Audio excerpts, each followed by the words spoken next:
ఆయన కనికరము చూపు తండ్రి, సమస్త ఆదరణకు దేవుడు, దీనులను ఆదరించు దేవుడు. కాబట్టి కష్టకాలంలో, శ్రమల కాలంలో మనం దేవుని మీద ఆనుకోవాలి, దేవుని మాటలు వినాలి. దేవుడు తన ప్రసన్నత, తన మాట ద్వారా మనల్ని ఏం చేస్తాడు? బలపరుస్తాడు. ఆ కష్టాలను ఎదుర్కోవడానికి, దాన్ని గెలవడానికి మనము శక్తిమంతులం అవుతాం. ఆమేన్.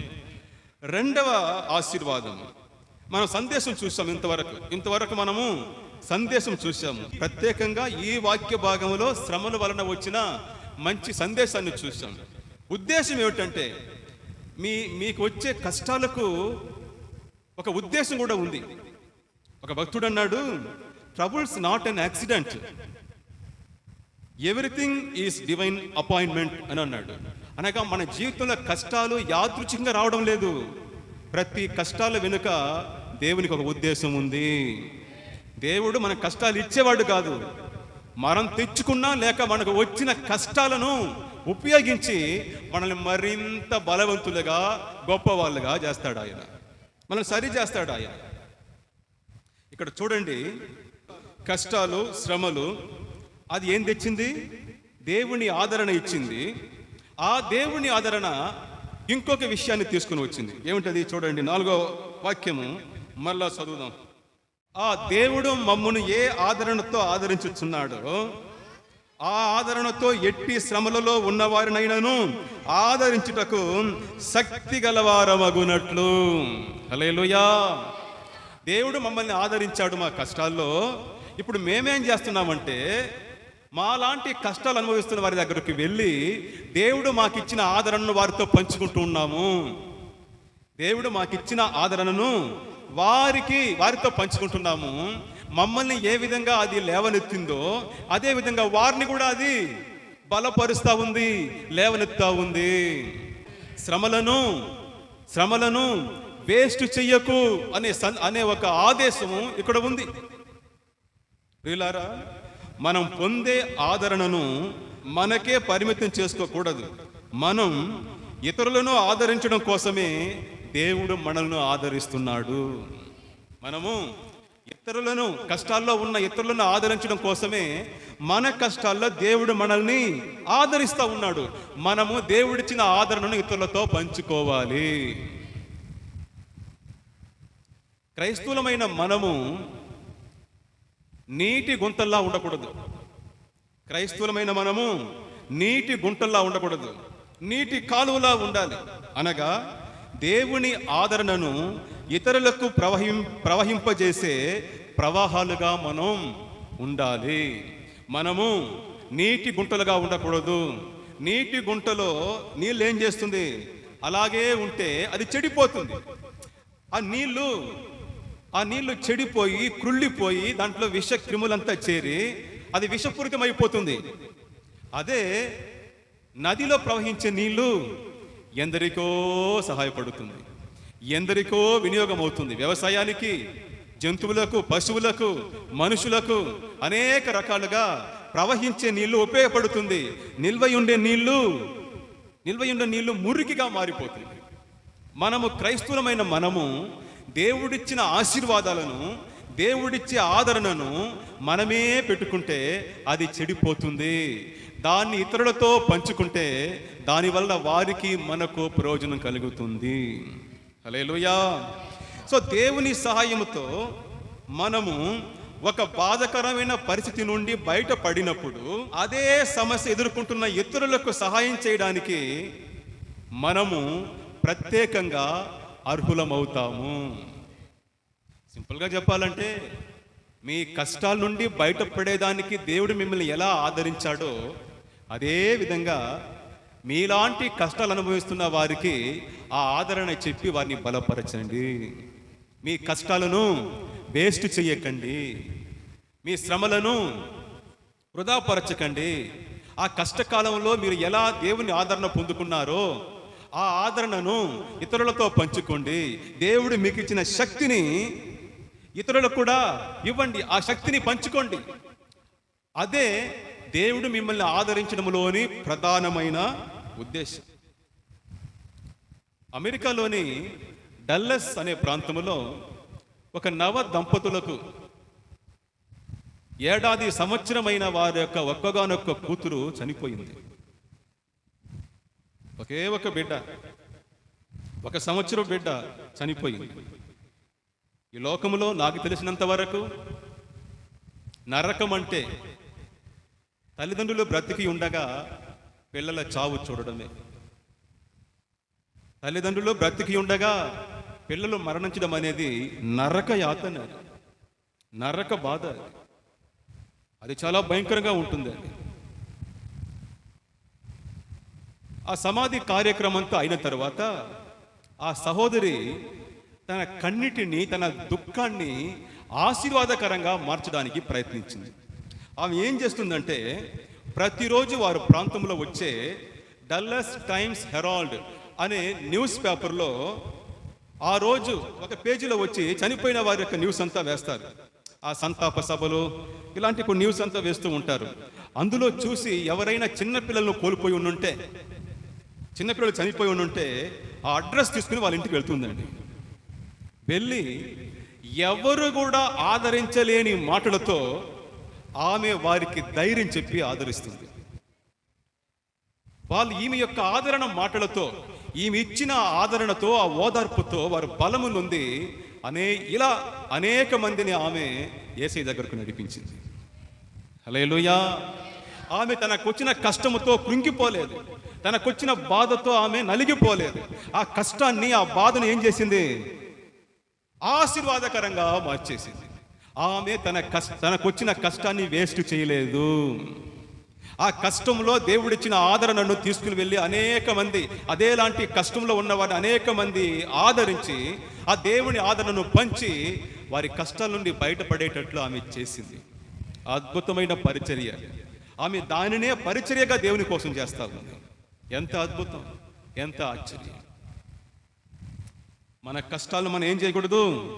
వేస్ట్ చేయకూడదు. దేవుడు మిమ్మల్ని ఒక సమస్య నుండి సురక్షితంగా బయటపడేసినప్పుడు ఒక విధంగా ఆయన మీకు ఒక ప్రత్యేకమైన పరిచర్యను అప్పగిస్తున్నాడు. ఆ పరిచర్య ఏమిటంటే, సమస్యలతో బాధపడుతున్న వారికి సహాయం చేయడము. ఆమేన్. సహాయం చేయడం. 2020 సంవత్సరంలో కరోనా కాలంలో నాకు భయంకరమైన అనారోగ్య సమస్యలు వచ్చింది. దానితో మరణ భయంతో నేను చాలా వణికిపోయాను. ఒంటరిగా ఉండడానికి భయం, చీకటిని చూస్తే భయం, అంబులెన్స్ సైరన్ సౌండ్ వింటే భయం, రోడ్లో వీధిలో ఎవరు లేకుండా ఉంటే భయం, తలుపు కూడా మూసేయకూడదు, తలుపు కూడా తెచ్చిపెట్టాలి, భయం, మరణ భయం. ఆ మరణ భయంతో నేను చాలా వణికిపోయాను, బాధపడ్డాను.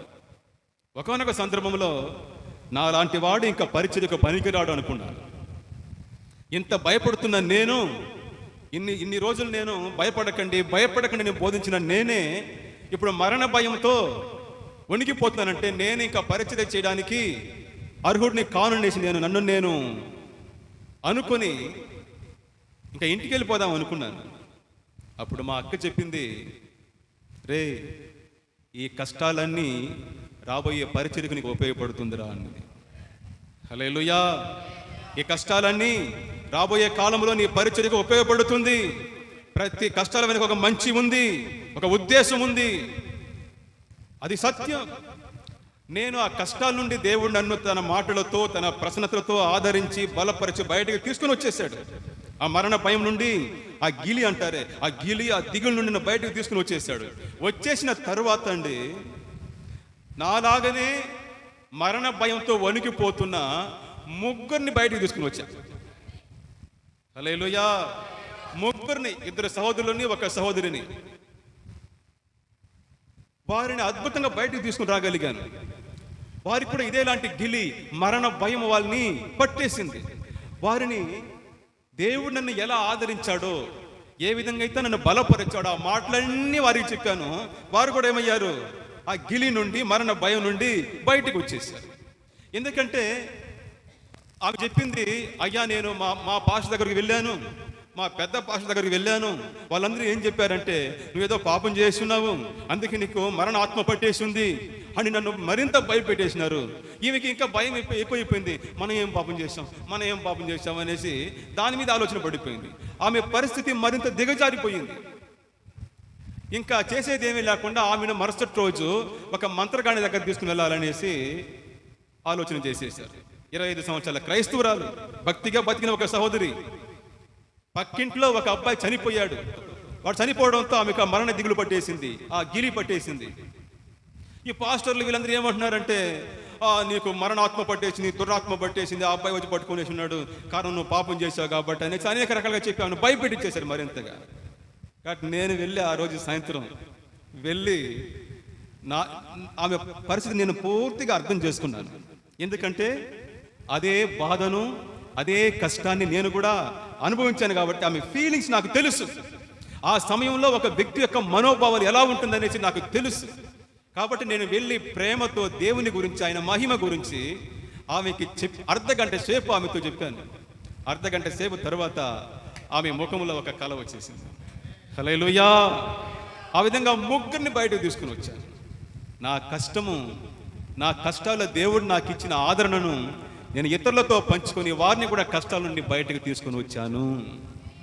దేవుని బిడ్డ, నువ్వు అనుభవించే కష్టాల వెనుక ఒక ఉద్దేశం ఉంది. అదే కష్టాలు పడుతున్న వారిని ఆదరించడానికి, బలపరచడానికి నిన్ను దేవుడు సిద్ధం చేస్తున్నాడు. దేవుడు మనల్ని ఆదరించేది మనల్ని సుఖంగా ఉంచడానికి కాదు, ఇతరులను ఆదరించే వారిలా మనల్ని చేయడానికే. ఆమేన్, చేయడానికే. కాబట్టి మీ కష్టాల్లో దేవుడు మీకు ఇచ్చిన ఆదరణను మీరే పెట్టుకోకూడదు. అదేలాంటి కష్టాలు పడుతున్న వారి దగ్గరికి వెళ్ళి దేవుడు మీకు ఇచ్చిన ఆదరణను వారికి పంచిపెట్టి వారిని కూడా బలపరచాలి. ఒక భక్తుడు అన్నాడు, దేవుని ఆదరణ మనకు రుణముగా ఇవ్వబడింది, దానిని ఇతరులతో మనము పంచుకోవాలన్నదే ఆయన ఉద్దేశం. దేవుడు నీకు ఇచ్చిన ఆదరణ, నేను ఎలాగ ఆదరించాడు, బలపరిచాడు కదా, అది నీకు అప్పు. ఆ అప్పును ఏం చేయాలి? నువ్వు తీర్చాలి. ఎలా తీర్చాలి? దేవుడు నీకు ఏమి ఇచ్చాడో దాని ఇతరులతో నువ్వు పంచుకోవాలి. అలా చేసి ఆ రుణాన్ని మనము తీర్చుకోవాలి. ప్రియులారా, దేవుడు ఆదరణకు తండ్రి, మనము ఆదరణ పుత్రులమై ఉండాలి. మన దేవుడు ఆదరించే దేవుడు, మనము ఆదరించే సేవకులమై ఉండాలి. పేతురును చూసి యేసు ప్రభు చెప్పాడు, పేతురు, నిన్ను జల్లించడానికి సాతాను అనుమతి కోరాడయ్యా. నేను ప్రార్థన చేశాను, విశ్వాసంలో పడిపోకుండా నిన్ను కాపాడమని దేవునికి ప్రార్థన చేసి ఉన్నాను. ఆ తర్వాత యేసయ్య చెప్పాడు, నీవు కోలుకున్న తరువాత మిగతా వారిని బలపరచు. నేను నీకు ఇచ్చిన ఆదరణను ఉపయోగించి నీలాంటి కష్టాల్లో ఉన్న వారిని బలపరచు, ఆదరించు. నీ జీవితంలో వచ్చిన కష్టాన్ని వేస్ట్ చెయ్యొద్దు, దానితో దేవునికి సేవ చేయి. అదే కష్టాలు అనుభవిస్తున్న వారితో మాట్లాడు. ఎందుకంటే వారి ఫీలింగ్స్ నీకు మాత్రమే తెలుసు. అందుకే నేను పిల్లలు లేని వారి కోసం ప్రార్థన చేయడానికి, పిల్లలు లేకుండా ప్రార్థన చేసి ఆ తర్వాత పుట్టిందే వారికే ఆ ప్రార్థన అంశాన్ని ఇస్తాను. ఎందుకంటే వారికి తెలుసు ఆ బాధ ఏంటో తెలుసు. ఆ మార్గంలో వారు పయనించున్నారు కాబట్టి పిల్లలు లేకుండా పోవడం అనేది అది ఎంత బాధ, ఎంత వేదనని వారికి తెలుసు. కాబట్టి వారు ప్రార్థించేటప్పుడు ఆ ఫీలింగ్స్తో ప్రార్థన చేస్తారు. అదే నేను కానీ అది నాకు కానీ కష్టాలు రాకుండా ఉండుంటే, మరణ భయంతో ఉన్న వారిని నేను ఎలా ఆదరించుంటాను? ఎందుకు భయపడుతున్నావా అవిశ్వాసి? దేని మీద నమ్మకం లేదు నీకు? అయ్యయ్యా ఎట్లా భయపడతారు అని వారిని తిట్టుంటాను. కానీ నేను కూడా అదే కష్టాలు అనుభవించాను కాబట్టి, వాళ్ళ బాధ ఏంటో నాకు తెలుసు కాబట్టి ప్రేమతో వారిని బలపరచగలిగాను. వీలారా, మన జీవితంలో మనకెదురయ్యే ప్రతి కష్టాలను మనం ఆశీర్వాదకరంగా మార్చుకోవాలి. దానితో దేవునికి సేవ చేయాలి. అదేలాంటి కష్టాలు అనుభవిస్తున్న వారిని ఆదరించాలి, వారిని బలపరచాలి. ఈరోజు చూడండి, కీర్తనలు మనము చదివి ఎంత ఆదరణ పొందుతున్నాము. దావీదు ఆ కీర్తనలు ఎప్పుడు రాశాడు? ఆయన కష్టకాలంలో రాశాడు, ఆయన శ్రమల కాలంలో రాశాడు, రాజభవనంలో కూర్చుని రాయలేదు అతను.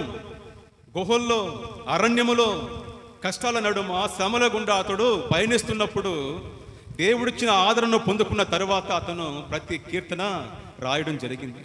ఈరోజు ఆ కీర్తనలు కోట్లాది మంది ప్రజలను, ఈ బోధిగంతుల వరకు ఉన్న ప్రజలను కాలమంతా ఆదరిస్తూ ఉంది, బలపరుస్తూ ఉంది. దావీదు తన కష్టాలన్నిటినీ కీర్తనలుగా మలిచాడు. తన కష్టకాలంలో దేవుడిచ్చిన ఆదరణ అన్నిటినీ ఆయన కీర్తనలుగా మలిచాడు. కాబట్టి ఈరోజు మనమంతా ఆ కీర్తనలు చదవడం ద్వారా ఆదరణ పొందుతున్నాము, బలపడుతున్నాము, దేవుని మీద విశ్వాసాన్ని పెంపొందించుకుంటున్నాము. దావీదు తన కష్టాల్ని వేస్ట్ చేసుకోలేదు, తన కష్టాల్ని ఆశీర్వాదకరంగా మార్చాడు. తన తర్వాత సంతతి వారికి దీవెనకరంగా మార్చాడు. ప్రియులారా, మీ జీవితంలో వచ్చే కష్టాల్ని వేస్ట్ చేయకండి. ఆ కష్టాల వెనుక ఒక ఆశీర్వాదం మీకు ఉంది. ఆ కష్టాల వెనుక ఒక దేవుని ఉద్దేశం కూడా ఉంది, సందేశం ఉంది, ఉద్దేశం ఉంది.